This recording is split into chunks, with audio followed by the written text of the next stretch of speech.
I've gone through the same movie several times in my career, from starting in broadcast cable to internet, streaming, micro dramas, to AI. I've been here before. The tedious work gets done by AI. The creative work gets done by a human being. There was a viral AI generated video recently, Brad Pitt and Tom Cruise in a fight scene. It took 2 lines of text and zero budget. It looked convincing enough to spread that massively. So that raises the question, if anyone can generate a video of any celebrity doing anything, what does that mean for Hollywood? AI, even digital twins, they're basically psychopathic. They're born without emotion, they're born without feeling. I was approached by an AI agency recently, and they wanted to take my videos and create my AI avatar and generate content as me without me doing anything. That was a little scary. So this is a time where you don't know, like, what is the line between opportunity and losing yourself entirely. Big dreams don't come quietly. They demand risk. They demand fire. They demand transformation. Welcome to The Corporate Life, Billion-Dollar Conversations. Hosted by Hina, CEO and founder of Corporate Influence Media, creator of Capital Stage Credibility Positioning, 4-time Global Award winner, featured across more than 700 global outlets, and heard in 94 countries. Join us as we sit with tech CEOs, multi-million-dollar entrepreneurs, and leading investors, the people building what's next. Here, success isn't a headline. It's a human story. The turning points, reinventions, failures, breakthroughs, and bold decisions that change everything. Because every life is a movie, and you're the star of yours. Today, I'm in conversation with Larry Namer, co-founder of E! Entertainment Television, chairman of the World Film Institute, and one of Hollywood's most vocal advocates for leaning into AI rather than fearing it. He has been on the show before, and if you haven't seen that story yet, the link is in the show notes section below. So today we are going to talk about AI in Hollywood. This is one of my favorite topics, by the way. So welcome, Larry. Welcome to the show. Hi, thank you for having me. You built Eve and cable was the disruptor. Now AI is the disruptor. Is this the same movie, just a different chapter? Yeah, I've gone through the same movie several times in my career, from starting in broadcast cable to internet, to streaming, to micro dramas, to AI. I've been here before. Yeah. So do you think that AI is going to change the Hollywood industry, or you think that it would not make much impact on that? I think it changes the approach to the way you produce stuff. I think it has dramatic effect on bringing the budgets down, but ultimately I think it's a tremendously powerful tool that if you put it in the hands of creative people, we're going to have so much more variety and quality stuff out there than ever before imaginable. Yeah. So most of Hollywood is terrified of AI, and you are not. Why is that? Well, because I don't think they understand it. And a lot of the fear of AI is misplaced. We don't have the legal structures in place. We don't have the guardrails to make sure that bad people can't do bad things yet. So everybody's imagining all the bad things. But, I hear people go, oh, my God, somebody will shoot a movie and then put me in 2 more movies and not pay me. And I'm going, but that's what contracts are for. We've had contracts, been part of the business since its inception. I mean, even now, if I create a TV show and the TV show plays the first time, I get paid X. And if the network wants to use it again for syndication or, reruns, they have to pay me some percentage of X. And, so on and so forth. So, my feeling is get a good lawyer. And if somebody does something they're not supposed to do, you sue them the way you do now. I don't understand what's different. Yeah. So one thing I see is that before AI, Hollywood probably made 1,000 movies a year, and each one needed to appeal to a massive audience to justify that $100 million budget. So they made safer topics like sequels, franchises, generic broad content, or like superhero movies. So it was too risky to be too niche. But now with AI, people can experiment, like probably 20,000 movies can be made with probably at 2 million to $10 million budget. Now, like a lot of opportunity is already there in the market. And when people are seeing at 20,000 movies in a year, they panic like, how does people make money if there are 20,000 kind of movies in a year? What do you think about that? Well, first, you're making the movie, so the threshold is a lot lower. So, if you make a movie for $500,000, you don't need as much money to recoup as when you make a movie for $300 million. So, Okay. yes, you'll have the high end and, you'll have the Marvel movies, but then, you're going to have anybody with creative storytelling capability anywhere in the world. So what it does is it makes levels the playing field. So a creative kid in Nigeria can make a movie just as well as a creative kid in LA. Yeah. You'll see a lot more innovation, creativity at the low end because the risk points are lower, the amount of money you got to put in. But I give people this example. When I got involved in the business, I hate to say how long ago, we had this thing called typewriters, and you had a little bottle of whiteout. So when I would do it would literally take me 3 months to get the script done. And every time I made a mistake typing, I'd have to white it out and type over it. It was a very onerous process. And at the end, I would look at my script and my story and say, gee, now that I look back on this story, I would change that 55-year-old guy. I would make him a 23-year-old girl, or I would do this, that, and the other thing. But I said, but you know what? It's such a pain in the butt to have to retype this thing that I'm not doing. So everything I did back then was compromised by the fact that the technology for producing it was clunky. And, then all of a sudden you had laptops and word processing, and what used to take me 3 months would take me 5 days. Now with AI, I get all my research done with AI now. I mean, I write the stories, but my research is done with AI. So 30 seconds for AI research, 2 hours for me to clean it up and edit the story. And I say, if I could get paid for my work output, meaning if I give you my story the same way it took me 5 days, but now takes me 2 hours, and I get the same amount of money, how do I not love that? I reclaim time. I could spend more time with my grandkids. I could learn how to speak Spanish. So it's a matter of the structure of the business. It's not the technology that's bad. It's that the business practices haven't caught up. Right. So I agree with that. It's like what used to take a lot of time before. For example, in my work, in my business, what I used to do probably a week, I can do it now just, a couple hours. It gets done very easily with AI. So if you can use AI with the right approach, with the right positive mindset, then you don't really need to fear anything. It's just the enhancer, an enabler, not a destroyer. The tedious work gets done by AI. The creative work gets done by a human being. Yes, right.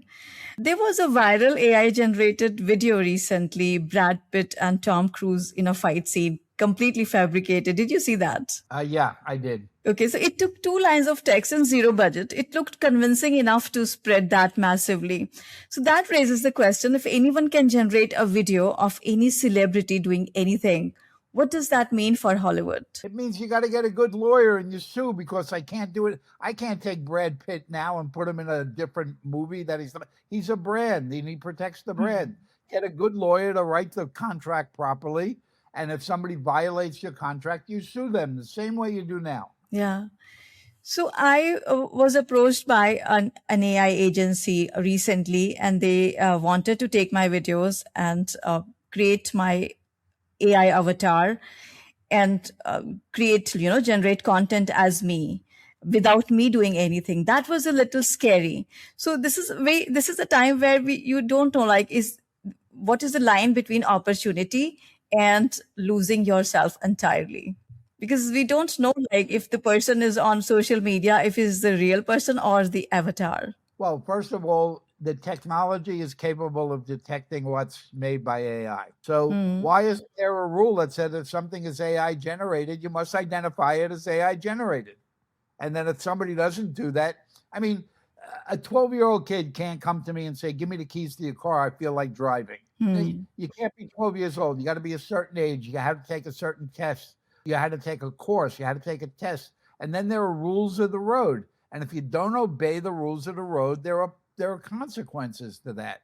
Right now, everybody is putting their head in the sand, and we don't have the consequences. So bad people can do bad things with no consequence, you know? Right. Larry, what do you think? What Hollywood gets wrong about AI? Well, I think they fear it, that they think it's going to generate, you know, we're going to take people's likeness and make new movies with them, and that it's going to put everybody out of business. AI, even digital twins, they're basically psychopathic. They're born without emotion. They're born without feeling.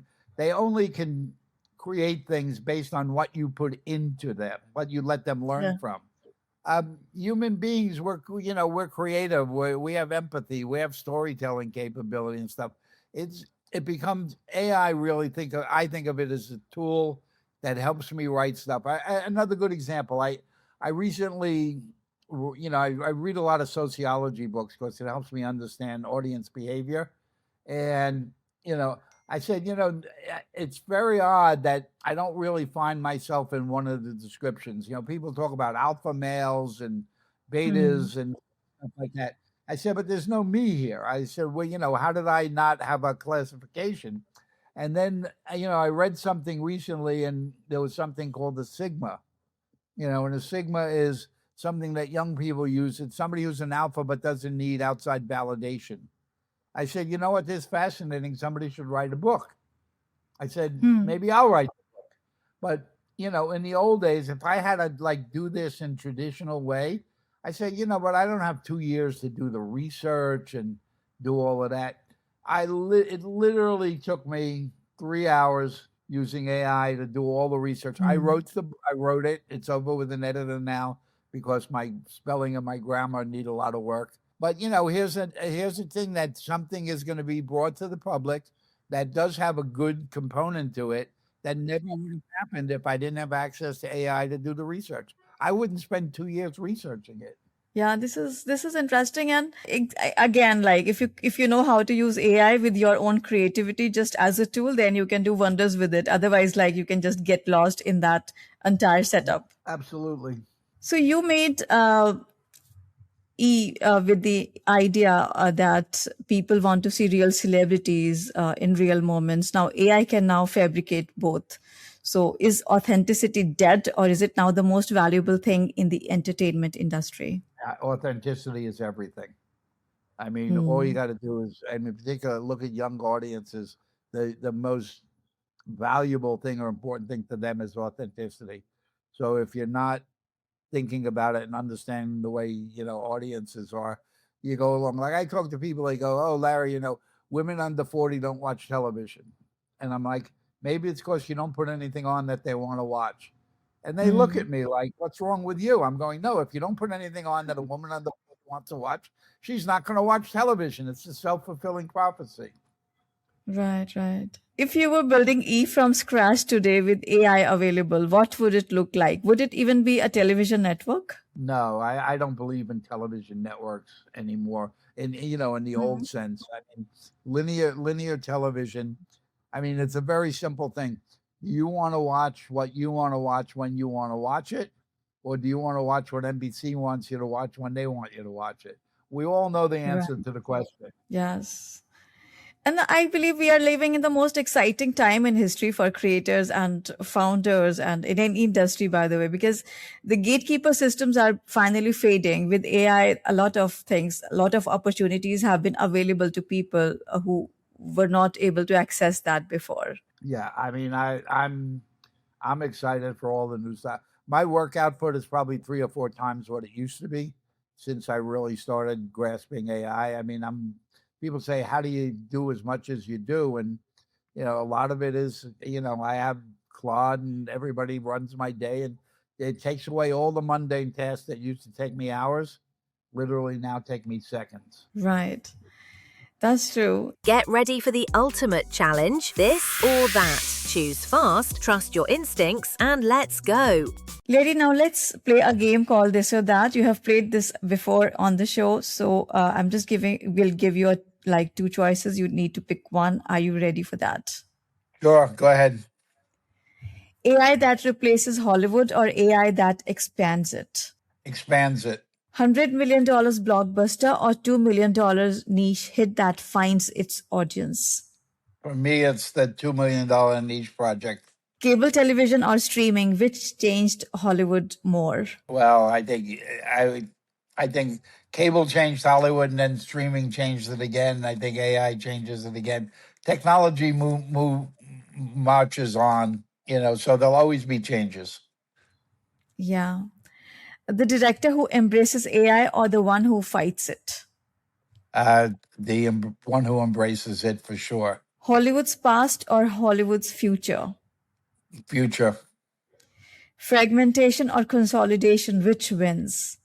Fragmentation. Human creativity or AI creativity, can they coexist? Yes, they can coexist. Right. And I would like to ask you, like you said, fragmentation. So why did you choose that answer? Why did you say that? Yeah, people have different interests and stuff, and people are looking for authenticity and things that they relate to. So the lower you could bring the cost of production down, the more you could cater to the real interests of smaller audiences. So I think you used to be 3 broadcast networks in the U.S., ABC, NBC, CBS, and then Ted Turner decided you didn't have to watch the news at 11 o'clock every night. You could watch it anytime you want. And that changed everything forever. Right. So it gives us a lot of freedom to watch whatever we want, whenever we want, and whichever device we want to watch it on. And in much more depth and much more authentic and relatable to your life. I mean, look, when we did E, everybody in Hollywood fought for 20 seconds on Entertainment Tonight. And then we started a 24-hour channel so that you could learn not just what people's next project were, but, what they eat for dinner and what's in their closet and what they do with their kids. Yeah, correct. E, entertainment or what you would build today? Well, that's a hard one because it's, E is like my baby and, I have kids and, you're always going to be the parent. So you don't give up your kids. But, I look to the things that I'm going to create as opposed to the ones that I have created. Right. So you are more, obviously you are a visionary. You have created something really big out of just, nowhere. And when you were pushing through the gatekeeping system in the times of the broadcast television and all that stuff. So, it makes sense. Well played, Larry. Thank you. Thank you. Now, if somebody is watching us right now or listening to us right now from the Hollywood industry, fearing AI, what would you like to say to them? Either get on board or get left behind. Yeah. Don't you think it's easier said than done? Because AI is actually disrupting not just entertainment, but every industry today. And people are really fearing it. Like a lot of people are in the corporate world that they think that AI will take their jobs. And, in every industry, it's happening. AI is revolutionary. It's like, when the printing press was first invented, it changes life forever. And it's going to do it. Well, whether we like it or not, it's here. Yeah. And it has a lot of good things that it can do. But like I say, we need systems in place that prohibit bad people from doing bad things, just like we have laws in place today that prohibit people from doing bad things. Yeah, that's true. So it's like, again, I personally believe that it has changed a lot of things for us. It has given us a lot of freedom. We can do a lot of things in much lesser time, but then there are some threats also, like with every advantage comes another disadvantage. So that privacy is something that is a bit of threat to us. Like I say, you need laws and regulations and a good lawyer. You need people and you need good lawyers who know how to write contracts and stuff. But it's no different than the way things were before. It's just another technology. Right. And it's always good to embrace change rather than fight it, because it is going to be there. We can't do anything about it. Yeah, you just you look at, I give people this example, 100 and something years ago, the United States, we had a lot of horse ranchers, and people who owned the horse ranches wanted everybody to have a horse and buggy. And when Hmm. Henry Ford invented the car, they weren't happy. We got to stop them. We can't have those cars on the road. And I take people, I go, let's go look out the window. Tell me how many horse and buggies you see and how many cars do you see? It's inevitable. Yeah, it's inevitable. Exactly. Right. Larry, the people who would like to follow the rest of your movie, how can they do that? The easiest thing, on Instagram, it's at Larry Namer TV, and Larry Namer on Facebook. Facebook is my personal thing. It's more. I'm a foodie and a Mm-hmm. cook, and so the Facebook is a little more my food blog. Okay, that's interesting. I never knew that you are a foodie and you have a food blog. I do. Okay. Thank you for your time today. And it was wonderful, always, like always, to talk to you. It's like you are so inspirational and your energy is amazing. Thank you. Thanks for having me. This is The Corporate Life. More stories, more insight, more truth. Until the next episode, stay curious. Don't forget to subscribe.